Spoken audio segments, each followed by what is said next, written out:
Hello friends, तो हम double A F C P S note से पढ़ रहे थे हेड एंड नेक। आज उसके MCQ स्टार्ट करेंगे। Pain between eye and upper lip nerve carrying this pain is maxillary nerve. Eye और अपर लिप के दरमियान जो हमारे पास नर्व होता है वो हमारे पास मैक्सिलरी नर्व होता है सेंसेशन के लिए। और फिर लोअर लिप से लेके मैंडिबल तक, चिन तक, वो सारा फिर कौन मैंडिबुलर नर्व करता है। और आई और आई से अबव वो कौन कैरी करता है, ऑप्थेल्मिक नर्व। तो ये तीनों ट्राइजेमिनल नर्व की ब्रांचेज हैं, ये याद रखो। Nerve causing lacrimation while eating is facial nerve, ठीक है। और ये कब होता है, ये कभी कभार जब फेशियल नर्व डैमेज होता है, फिर दोबारा जब उसकी रीजनरेशन हो रही होती है तो फेशियल नर्व से ब्रांचेस क्या है, लैक्रिमल ग्लैंड्स के पास भी चली जाती हैं। तो उसकी वजह से फिर जब ईटिंग कर रहा होता है इंसान तो उस दौरान फेशियल नर्व यूज़ हो रहा है तो उसकी वो ब्रांच भी एक्टिवेट होती है जो कि लैक्रिमल ग्लैंड के पास गई है, तो लैक्रिमेशन होती है। और पेशेंट वैसे भी जो लैक्रिमल ग्लैंड के पास फाइबर्स जा रहे होते हैं, जो प्री गैंग्लियनिक फाइबर्स नॉर्मली भी, वो कौन से होते हैं, फेशियल नर्व से जा रहे होते हैं। हाँ, वो फेशियल नर्व से वो अराइज होते हैं। फिर टेरिगोपेराटाइन गैंग्लियन के ऊपर वो जाके एंड होते हैं, वहाँ से फिर पोस्ट गैंग्लियनिक फाइबर जो निकलते हैं वो फिर मैक्सिलरी नर्व के साथ ट्रेवल करते हैं और फिर लास्ट में जाके ज़ाइगोमेट्रिक नर्व की फॉर्म में नेजल और लैक्रिमल ग्लैंड्स को सप्लाई करते हैं। A patient present with acute painful swelling in front of his air के सामने एक पेनफुल स्वेलिंग है। On examination parotid gland is enlarged है, विच नर्व इज इन्वॉल्व्ड। तो ग्रेटर आरिकुलर नर्व होता है यहाँ पे, तो वो इनलार्ज हुआ पड़ा है क्योंकि वो पैरोटिड ग्लैंड के पैरोटिड ग्लैंड में प्रेजेंट होता है। तो वो हमारे पास क्या है, नर्व इन्वॉल्व है। Parasympathetic supply of parotid gland ninth cranial nerve है, ठीक है, ग्लोसोफरेंजियल नर्व। अब facial nerve via chorda tympani to submandibular gland है, ठीक है। अब फेशियल नर्व जो है वो कॉर्डा टिम्पनी के ज़रिए एक तो टेस्ट सेंसेशन को भी और दूसरा सबमैंडिबुलर ग्लैंड को भी वो सप्लाई कर रहा होता है। और ग्लोसोफरेंजियल नर्व ग्रेटर पेट्रोसल नर्व के ज़रिए पैरोटिड ग्लैंड को सप्लाई कर रहा होता है। Patient has lipoma on posterior aspect of sternocleidomastoid. Patient को लाइपोमा है posterior aspect of sternocleidomastoid muscle में। 5 centimetre relation to sternoclavicular joint है, which structure ligated leading to profuse bleeding है। तो ये जो लोकेशन है, ठीक है, 5 सेंटीमीटर जो है स्टर्नोक्लिकुलर जॉइंट से और पोस्टीरियर एस्पेक्ट ऑफ स्टर्नोक्लिडोमास्टाइड पे। यहाँ पर अगर हमारे पास एक स्ट्रक्चर हम लाइगेट करें और प्रोफ्यूज ब्लीडिंग हो रही हो तो यहाँ पर क्या कौन सा होता है, artery, second part of subclavian artery, उसकी वजह से ब्लीडिंग होती है। फिर है injury at foramen ovale will lead to loss of sensation at lower face, ठीक है, क्योंकि फोरामिन ओवेल से कौन सा मैंडिबुलर नर्व है, ठीक है, तो वो लोअर फेस को सप्लाई करता है। Mandibular nerve passes through foramen ovale which supply lower face, so foramen ovale injury cause loss of sensation of lower face है। Lady came in OPD, she has hoarseness of voice and left vocal cord sluggish movement है। अब left vocal cord की sluggish movement है और hoarseness है। Hoarseness आपको पता है रिकरेंट लैरिंजियल नर्व जो डैमेज होता है तो हार्सनेस ऑफ वॉइस होती है। और लेफ्ट वोकल कॉर्ड की स्लगिश मूवमेंट है, मतलब left recurrent laryngeal nerve damage है, ठीक है। Patient complains of dryness of eyes, एक पेशेंट है उसको ड्राइनेस ऑफ आइज हो रही है। On examination there was decrease sensation of lacrimal gland, decrease secretion of lacrimal glands हैं, तो मतलब नर्व डैमेज है। The nerve carrying post ganglionic fibre to lacrimal gland, तो ये है मैक्सिलरी नर्व। ये अभी थोड़ी देर पहले मैंने आपको बताया था कि जो प्री गैंग्लियनिक फाइबर्स होते हैं लैक्रिमल ग्लैंड के लिए वो कहाँ से आते हैं, फेशियल नर्व से, और वहाँ से वो जाके एंड होते हैं टेरिगोपेराटाइन गैंग्लियन के पास। वहाँ से फिर पोस्ट गैंग्लियनिक फाइबर्स जो होते हैं वो मैक्सिलरी नर्व के साथ ट्रैवल करते हैं और लास्ट में वो ज़ाइगोमेट्रिक नर्व की फॉर्म में फिर लैक्रिमल ग्लैंड को सप्लाई करते हैं। तो parasympathetic post ganglionic fibres from pterygopalatine ganglion देखें, carried via maxillary branch of trigeminal to the nasal and lacrimal gland. Facial nerve supply taste to anterior two third of tongue, anterior two third of tongue के taste sensation कौन carry करता है, facial nerve. Via chorda tympani, तो taste fibres आ रही है, कौन से टेस्ट फाइबर्स हैं। अब सबसे पहले टेस्ट क्या है, एक सेंसेशन है, तो सेंसेशन को कैरी करने के लिए हमेशा सेंसरी फाइबर्स होते हैं, सेंसरी नर्व्स होते हैं।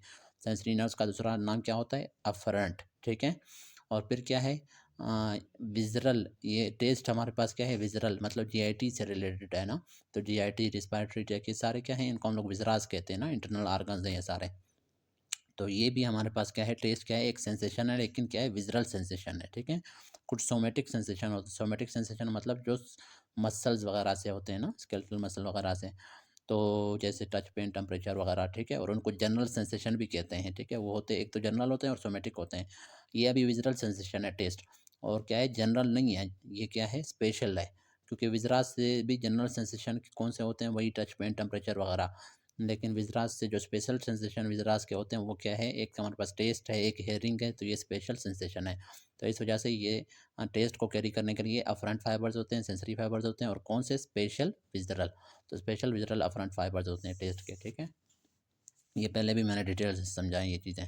Regarding general visceral efferent true is, अब देखें जनरल विज़रल इफरेंट, अब इफरेंट का मतलब होता है मोटर फाइबर्स या मोटर नर्व्स, ठीक है। अफरेंट का मतलब क्या था, सेंसरी था। इफरेंट का मतलब क्या है, मोटर।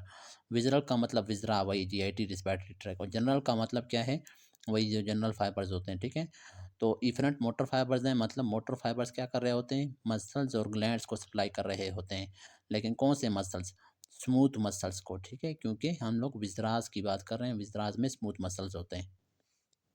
तो जनरल विज़रल इफरेंट के बारे में ट्रू क्या है, सप्लाई करते हैं स्मूथ मसल्स को और ग्लैंड्स को, ठीक है। General visceral efferent supply smooth muscles and glands. और जो स्पेशल विज़रल इफरेंट होते हैं वो फिर क्या है, फेरेंक्स को, ये भी याद रखें, ठीक है, ये एमसीक्यू आ सकता है। स्पेशल विज़रल इफरेंट फाइबर्स जो है वो सिर्फ और सिर्फ फेरेंक्स को सप्लाई कर रहे होते हैं सिर्फ, और किसी भी आर्गन को नहीं। और जो जनरल विज़रल इफरेंट होते हैं वो तमाम जीआईटी को, रिस्पिरेटरी ट्रैक को, सबको सप्लाई कर रहे होते हैं, उनके स्मूथ मसल और ग्लैंड्स को। Tumour of pituitary gland spreads to which bony structures, pituitary gland के नीचे स्फिनाइड बोन होता है, तो उस बोन के पास ये स्प्रेड करता है। अब देखें पिट्यूटरी ट्यूमर इन्वेट करता है स्फिनाइड बोन को, कंप्रेस करता है क्वेनस साइनस को, अगर लेटरली लेटरली उसके क्वेनस साइनस होता है ना, कंप्रेस करता है स्फिनाइड एयर साइनस को इन्फीरियरली, क्योंकि इन्फीरियरली वही बोन भी होता है, साइनस भी होता है, स्फिनाइड। कंप्रेस ऑप्टिक क्याज़मा सुपीरियरली, ऊपर की तरफ अगर वो ग्रो करेगा ट्यूमर तो वहाँ पे ऑप्टिक क्याज़मा होता है, उसको सुप्रेस करता है, और क्या करता है, कंप्रेस करके बाय टेम्पोरल हेट्रोनेमस हेमिनोपिया काज करेगा, और कम एंट्रियली अगर जाएगा तो ऑप्टिक नर्व को कंप्रेस करेगा। ये सारे आपने याद रखने, एमसीक्यू जा सकते हैं इनमें से। Incisive foramen contains which are the following structure है, नेज़ोपेलेटाइन नर्व होता है। फोरामिन इंसेसिव में क्या होता है, नेज़ोपेलेटाइन नर्व होता है। फोरामिन ओवेल में मैंडिबुलर नर्व, और साथ में एक्सेसरी मेनिंजियल आर्टरी भी होता है। ये दोनों आपने याद रखने हैं, नर्व भी और ये आर्टरी भी। और फोरामिन स्पाइनोजम से मिडल मेनिंजियल आर्टरी पास करता है, और ये middle meningeal artery temporal bone पे हमारे पास ट्रैवल कर रहा होता है, और ये डैमेज होता है, ठीक है। जब भी टेम्पोरल बोन पे कोई ब्लो हो तो उस वक्त क्या होता है, एपिड्यूरल हिमाटोमा होता है या एक्स्ट्राड्यूरल हिमाटोमा। तो ये देखिए मैं आपको एमसीक्यूज़ भी समझाता जा रहा हूँ, और उसके अलावा इन एमसीक्यूज़ में जो ऑप्शंस आ रहे होते हैं उनसे रिलेटेड जो दूसरे एमसीक्यूज़ होते हैं वो भी आपको बताता जा रहा हूँ। The primary function of the bones of the middle air is, amplify करते हैं साउंड स्टिमुलस को, ठीक है। मिडल एयर के बोन्स का फंक्शन क्या है, एम्पलीफाई करना, मतलब इंक्रीज कर देना उस साउंड को। A patient while turning eyes towards left has medial nystagmus nerve involved is which of the following. एक पेशेंट है वो लेफ़्ट की तरफ देखना चाहता है, और तो लेफ़्ट की तरफ जैसे देखता है, ठीक है, और लेफ़्ट की तरफ, ठीक है, लेफ़्ट की तरफ, तो वो क्या करेगा, मीडियल निस्टिग्मस उसको हो रहा है। अब देखें लेफ़्ट की तरफ देख रहा है, मतलब लेफ़्ट जो एब्ड्यूसेंट नर्व है उसको यूज़ करना होगा ना, तो एब्डक्शन है ना, लेफ़्ट की तरफ देखने के लिए लेफ़्ट आई की एब्डक्शन होनी चाहिए, लेकिन लेफ़्ट आई जैसे एब्डक्ट हो रहा होता है वो वापस मीडियल की तरफ आ जाता है। अब लेफ़्ट तो वैसे इस तरफ है ना, ये फॉर एग्ज़ाम्पल ये आई है, ये लेफ़्ट आई है, ये राइट आई है। अब क्या है, इस आई ये क्या है, लेफ़्ट की तरफ देखना चाहता है, तो लेफ़्ट की तरफ देखने के लिए लेफ़्ट एब्ड्यूसेंट नर्व ने काम करना होता है। लेकिन क्या है, ये आई जैसे थोड़ा-सा लेफ़्ट की तरफ देख रहा होता है, ये आई बाल वापस हमारे पास क्या है, मीडियल की तरफ, नोज़ की तरफ आ जाता है। उसकी वजह क्या है कि जो लेफ़्ट एब्ड्यूसेंट नर्व है वो क्या है, एब्डक्शन नहीं कर पा रहा। तो एब्ड्यूसेंट नर्व में प्रॉब्लम है, वो एब्डक्शन नहीं कर पा रहा, ठीक है, लेफ़्ट पे। इस वजह से मीडियल निस्टिग्मस हो रही है, वापस मीडियल साइड पे आई बाल आ रही है। तो यही वो पूछ रहा है कि कौन से नर्व में, किस इसमें नर्व में मसला है, एब्ड्यूसेंट नर्व में। कॉमन सेंस की बात है, थोड़ा-सा आप सोचें आपको समझ आ जाएगी।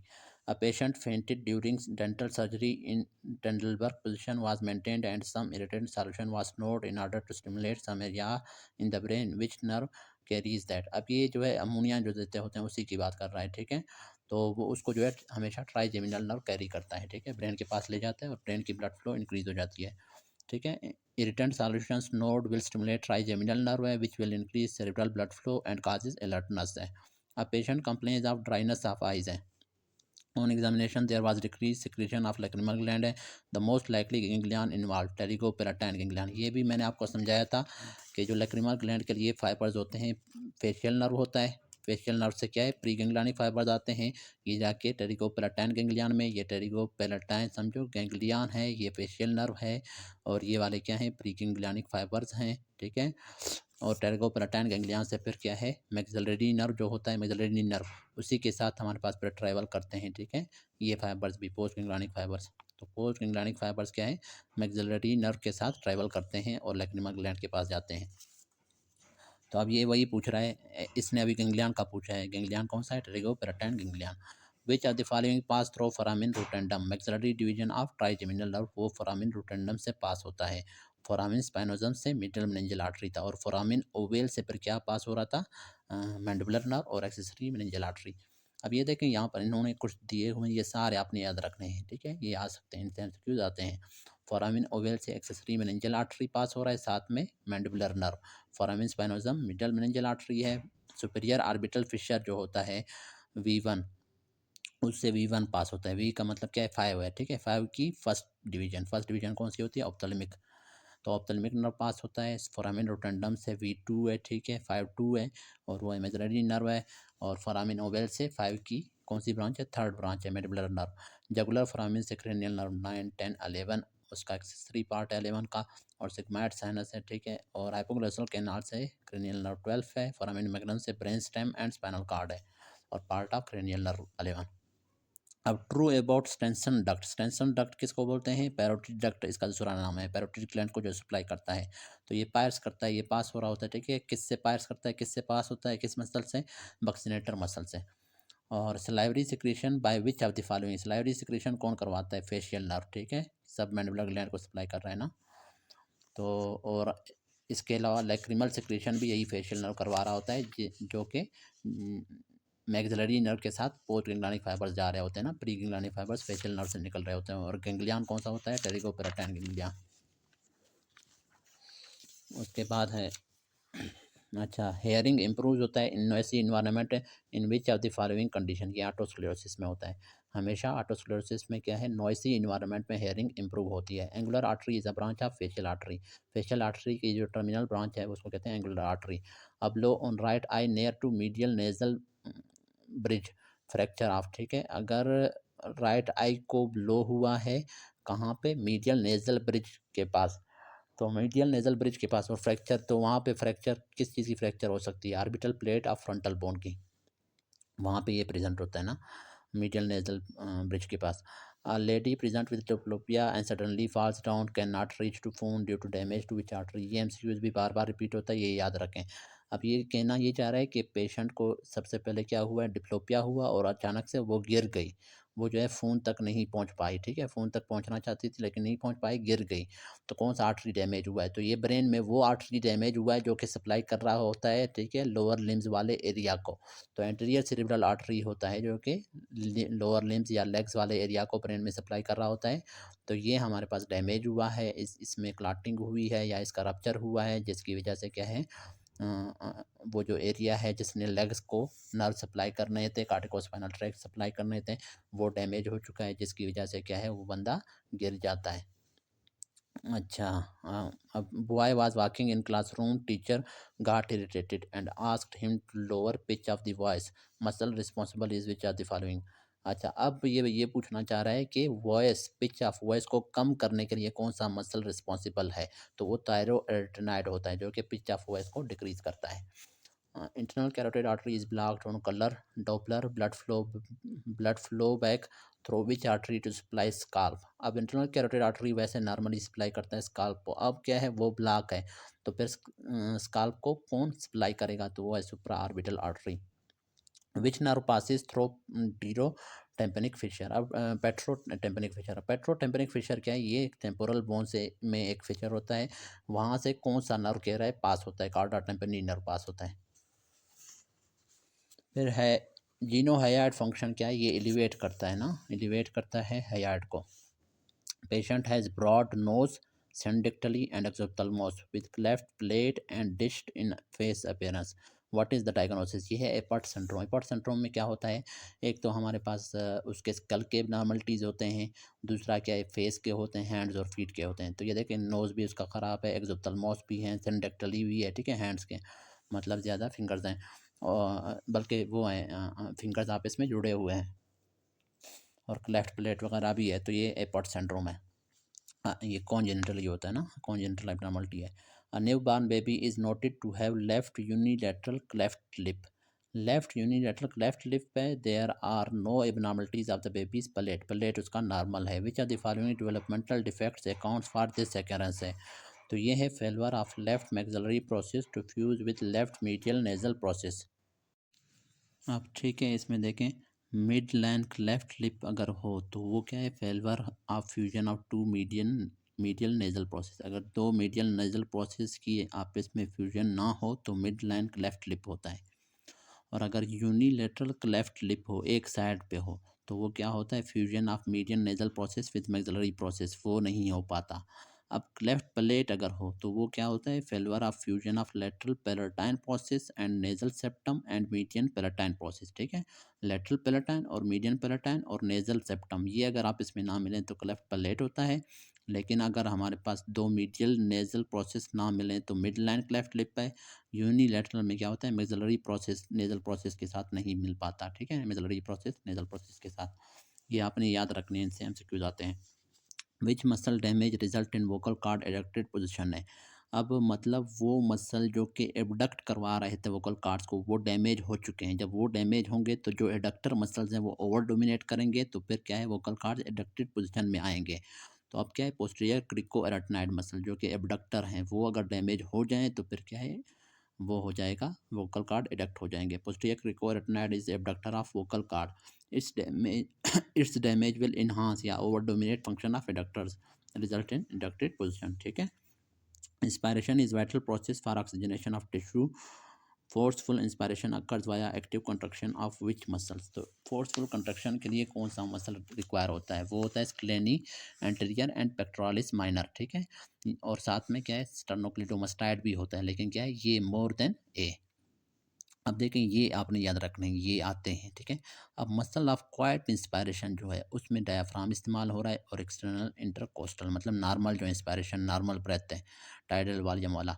मसल्स ऑफ फोर्स्ड इंस्पायरेशन, अब अगर आप ज़्यादा टाइडल वॉल्यूम के बाद मजीद फोर्स्ड इंस्पायरेशन करते हैं तो उसमें स्टर्नोक्लिडोमास्टाइड है, सेराटस इंटीरियर है, स्क्लेनी एंटीरियर है, एंड मीडियस है और पेक्टोरालिस माइनर है, ये सारे यूज़ होते हैं। अब क्वाइट एक्सपायरेशन क्या है, वो पैसिव होता है। Elastic recoil of lungs, lungs हमारे पास रिकॉयल हो जाते हैं, ठीक है। तो ये खुद ब खुद होता है, पैसिव है ना, कोई एनर्जी रिक्वायर नहीं होता इसके लिए। मसल्स ऑफ फोर्स्ड एक्सपायरेशन, अब फोर्स्ड एक्सपायरेशन अगर आप करना चाहेंगे तो उसमें इंटरनल इंटरकोस्टल इन्वॉल्व होगा। और एक्सेसरी मसल्स ऑफ एक्सपायरेशन किसको कहते हैं, वो एब्डोमिनल मसल्स होते हैं, जैसे कि एक्सटर्नल ओब्लिक है और रेक्टस एब्डोमिनस है। तो ये आपने याद रखने हैं। The masseter muscle is supplied by which nerve, mandibular branch of trigeminal nerve, ठीक है, मेसेंट्रल मसल को। और पैराथायराइड ग्लैंड्स 4 इन नंबर हैं, 2 are superior parathyroid gland, 2 are inferior parathyroid है, attached to posterior part of thyroid gland है। The blood supply to these 4 glands by, अब देखिए parathyroid gland superior हों चाहे इन्फीरियर हों, दोनों को inferior thyroid artery mainly supply करता है। लेकिन जो सुपीरियर और पैराथायराइड होते हैं उनको थोड़ी बहुत ब्लड सप्लाई क्या है, सुपीरियर थायराइड आर्टरी से आती है, लेकिन main blood supply superior thyroid glands की भी कौन करवाता है, वही करवाता है, ठीक है, इन्फीरियर थायराइड। तो अब ये देखें इसका आंसर है all 4 glands are supplied by inferior thyroid artery, ठीक है। Both superior and inferior thyroid parathyroid glands are supplied usually by inferior thyroid arteries. Superior gland may be supplied by superior thyroid artery but main supply for both is inferior thyroid arteries, ठीक है। Aggregation of lymphatic tissue covered by stratified squamous epithelium, तो ये है palatine tonsils, ठीक है। अब अगर वो कहते हैं लिम्फेट टिश्यू है कवर्ड बाय क्या है, सिंपल क्यूबाइडल एपिथेलियम, तो वो पायर्स पैचेस हैं, ठीक है। Lymphatic tissue and simple cuboidal epithelium Peyer's patches हैं, lymphatic tissue and stratified squamous epithelium palatine tonsils हैं। Parallel light rays focusing in front of retina is called, ये short sightedness या myopia होता है, ठीक है। अगर पैरेलल लाइट रेज रेटिना के फ्रंट पे आ जाएं, ठीक है, रेटिना के ऊपर फोकस ना हो रहे हो तो उसको हम लोग मायोपिया कहते हैं। शॉर्ट साइटेडनेस है मतलब नज़दीक की चीज़ तो हम देख पा रहे हैं लेकिन दूर की चीज़ नहीं देख पा रहे, क्यों, क्योंकि हमारे पास वो रेटिना के ऊपर फोकस नहीं हो रहा, उससे पहले फोकस हो रहा है। Contraindication to local anaesthesia in eye procedure, local anaesthesia eye का कोई प्रोसीजर हो जिसमें लोकल एनेस्थीसिया कंट्राइंडिकेटेड हो, तो वो किस कंडीशन में? पेनिट्रेटिंग इंजरी टू आई, अगर आई में कोई पेनिट्रेटिंग सब्सटेंस इंजरी हुई है तो फिर हम लोग लोकल एनेस्थीसिया नहीं दे सकते। Characteristic lesion of hereditary telangiectasia is found in, तो ये हमारे पास लिप्स पे होता है। 72-year-old patient has general sensation on last, उसके जनरल सेंसेशन लास्ट हो गए एंटीरियर 2/3 ऑफ टंग से due to injury of which nerve, तो ये लिंगुअल नर्व है। ठीक है, एक है। अब देखें यहाँ पर आपने कंफ्यूज नहीं होना, ये लास्ट क्या किया इसने? General sensation. ठीक है, टेस्ट की सेंसेशन की बात नहीं कर रहा, टेस्ट की सेंसेशन की बात करता तो कॉर्डा टेम्पनी। अगर टेस्ट सेंसेशन की बात होती तो फिर हम कहते हैं क्या है? कॉर्डा टेम्पनी नर्व डैमेज हुआ है या फिर फेशियल नर्व। ठीक है, क्योंकि फेशियल नर्व की ब्रांच है ना कॉर्डा टेम्पनी। लेकिन अब वो जनरल सेंसेशन की बात कर रहे हैं। ठीक है, तो जनरल सेंसेशन एंटीरियर 2/3 से कौन? लिंगुअल कैरी कर रहा होता है। ठीक है, एंटीरियर 2/3 से जनरल सेंसेशन लिंगुअल नर्व है, एंटीरियर 2/3 से टेस्ट सेंसेशन कॉर्डा टेम्पनी है, और पोस्टीरियर 1/3 से टेस्ट सेंसेशन ग्लासोफ्रेंजियल है, पोस्टीरियर मोस्ट पार्ट से टेस्ट सेंसेशन वेगस नर्व है। Which structure hooks around the arch of aorta, arch of aorta के around कौन सा स्ट्रक्चर हुक कर रहा होता है? वो है left recurrent laryngeal nerve. A patient after fracture of the base of skull presented with loss of taste, nausea and vomiting due to damage of, एक पेशेंट है उसका जो है फ्रैक्चर हुआ है बेस ऑफ स्कल पे, अब उसको क्या है? टेस्ट सेंसेशन, उसके मतलब नोज़िया भी हो रहा है और वोमिटिंग भी हो रही है और लॉस ऑफ टेस्ट भी है। तो ये हमारे पास है जगुलर फोरामिन मोस्ट प्रोबेबली, क्योंकि 9th 10th वगैरह ये सारे डैमेज हो रहे हैं। ठीक है, जगुलर फोरामिन डैमेज हुआ है, तो ये 9th 10th 11 नर्व्स हमारे पास डैमेज हो रहे हैं, जिसकी वजह से नोज़िया वोमिटिंग ये सारी चीज़ें हो रही हैं और वो लॉस हो गया ये सारी चीज़ें। A patient with abscess in posterior triangle of neck which was operated, now patient can't comb her hair। अब posterior triangle of neck से क्या है? स्पाइनल एक्सेसरी नर्व पास हो रहा होता है। अब और दूसरी बात, उसका फंक्शन क्या होता है? वो ट्रेपेजियस मसल को सप्लाई करता है, जो कि हेल्प करता है श्रगिंग ऑफ शोल्डर्स में, कॉम्बिंग ऑफ हेयर्स में। अब क्या है? वो डैमेज हुआ है, इस वजह से वो कॉम्ब नहीं कर पा रहा हेयर्स। ठीक है, तो नर्व कौन सा डैमेज हुआ है? Spinal accessory nerve. A patient with temporomandibular joint dislocation has paralysis of which of the following muscle, तो lateral pterygoid muscle की पैरालिसिस हो जाती है टीएम जॉइंट की डिसलोकेशन में। अ सर्जन परफॉर्म सब मैंडिबुलर ग्लैंड सर्जरी, एक सर्जन ने सब मैंडिबुलर ग्लैंड की सर्जरी की है। How the lingual nerve can be saved, अब लिंगुअल नर्व को कैसे सेव कर सकते हैं? ट्रेस करेंगे लिंगुअल नर्व को। Retinoblastoma extra ocular spread is by, retinoblastoma की एक्स्ट्रा आकुलर मतलब आई से बाहर स्प्रेड किस तरह से होती है? ऑप्टिक नर्व के through. Submandibular gland is divided into deep and superficial part by which of the following muscles? Mylohyoid muscle. ठीक है, सबमैंडिबुलर ग्लैंड डिवाइड होते हैं डीप और सुपरफिशियल पार्ट में किस मसल से? माइलोहायोइड मसल से। Which of the following is absent in first vertebrae, first vertebrae में क्या एब्सेंट होता है? स्पाइनस प्रोसेस नहीं होता। A patient was operated for abscess in posterior triangle of neck, now can't raise her arm or head. Which nerve is damaged? ये फिर से वही है ना, spinal part of accessory nerve. Overhead abduction is caused by trapezius और serratus anterior muscle है। या फिर कॉम्बिंग ऑफ हेयर की बात आ जाए तो उसमें ट्रेपेजियस या फिर स्पाइनल एक्सेसरी नर्व आपने लिखना है। और here is abscess is drained in posterior triangle of neck है, that's why spinal part of accessory nerve is the, ठीक है, क्योंकि पोस्टीरियर उसमें सिर्फ spinal part of accessory nerve होता है, स्ट्राटस इंटीरियर वहाँ पे नहीं होता। Patient has hoarseness of voice है and mass on the base of the skull है, विच नर्व इज इन्वॉल्व है? तो वेगस नर्व इन्वॉल्व है। ठीक है, हार्सनेस ऑफ वॉइस भी है और साथ में क्या है? क्योंकि वेगस नर्व की ब्रांच है कौन सा? रिकरेंट लैरिंजियल नर्व, तो वो मास जो है उस वेगस नर्व को डैमेज कर रहा है। A patient has inflamed parotid gland with pain in the temporal region and left half of the face which is due to stretch of fibrous capsule। ठीक है, पैरोटिड ग्लैंड जब inflame होता है तो फिर पेन होता है टेम्पोरल रीजन में और लेफ्ट हाफ ऑफ फेस में। उसकी वजह क्या है? जो फाइब्रस कैप्सूल है पैरोटिड ग्लैंड का वो स्ट्रेच हो रहा है, उसकी वजह से पेन होता है। ठीक है, pain of parotiditis is due to tense capsule की वजह से एंड इट इज ट्रांसमिटेड, उसको ट्रांसमिट कौन करता है? Greater auricular nerve. Vocal cord glottis इसका is close by which of the following? Lateral cricoarytenoid क्या करता है? वोकल कार्ड का जो ग्लोटिस है उसको क्लोज करते हैं। तो आज के लिए इतना काफ़ी है, अगर आपको कुछ समझ नहीं आता आप कमेंट्स में पूछ सकते हैं। Thank you.